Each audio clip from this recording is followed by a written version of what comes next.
Langkah pemindahan ibu kota negara atau IKN akhir-akhir ini menjadi isu hangat bagi masyarakat Indonesia dan pemerintah. Terlebih pemilihan lokasi IKN baru berada di Kalimantan Timur.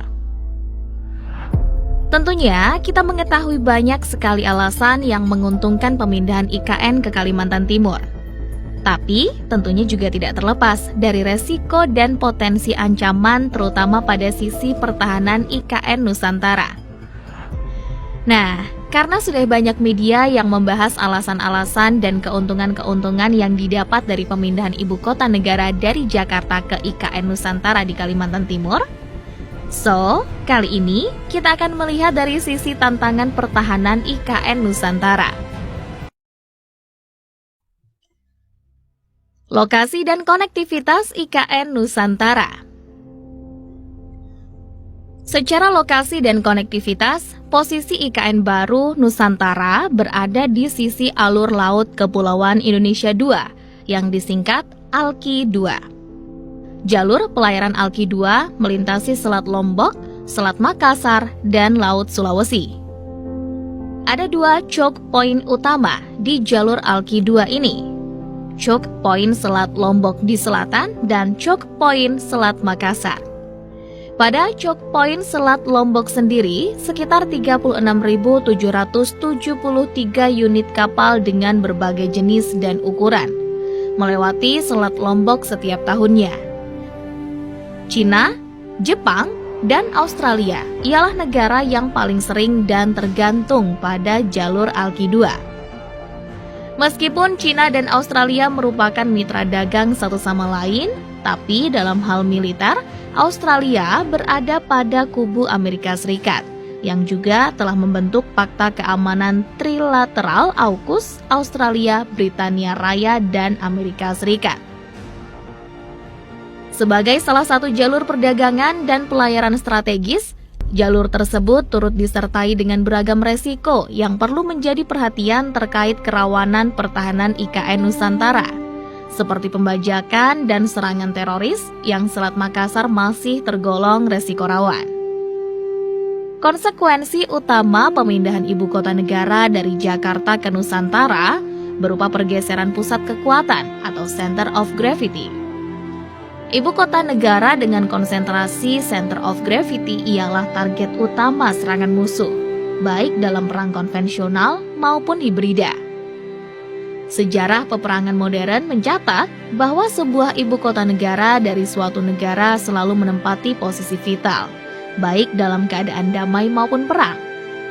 Untuk itu, strategi pertahanan ibu kota negara sudah seharusnya memiliki beberapa kekhasan sendiri dibandingkan dengan wilayah lain di dalam suatu negara. Alasan utamanya ialah ibu kota negara merupakan pusat pemerintahan di mana para pejabat utama lembaga negara tinggal dan berkegiatan. Penaklukan ibu kota negara yang menjadi simbol kedaulatan nasional atau dekapitasi orang-orang yang sangat penting merupakan salah satu upaya musuh untuk menghancurkan daya juang suatu negara atau masyarakat guna memperoleh kemenangan dalam sebuah konflik antar negara. Memang tidak semua perang menargetkan ibu kota negara ataupun dekapitasi orang-orang yang sangat penting, seperti pada pengeboman nuklir Amerika Serikat terhadap Jepang yang tidak menyasar Tokyo pada tahun 1945.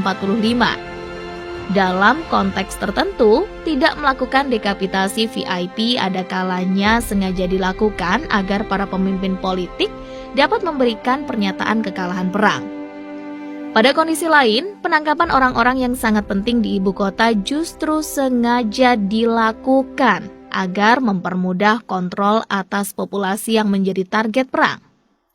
Contoh kasus ini bisa kita lihat dalam agresi militer II Belanda pada 19 Desember 1948 sampai 5 Januari 1949, serangan terhadap Yogyakarta yang menjadi ibu kota Indonesia saat itu, dan penangkapan Soekarno dan Muhammad Hatta dan beberapa tokoh lainnya di Yogyakarta.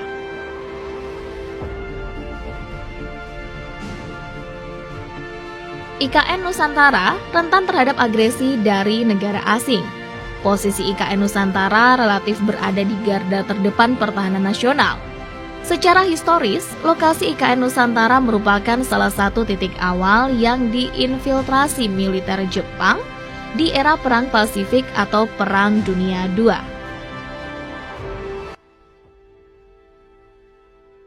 Pada Perang Dunia Kedua, tujuan utama Jepang menyerang Borneo, sekarang dikenal sebagai Kalimantan, ialah untuk merebut dan menguasai pabrik pengolahan minyak mentah Hindia Belanda.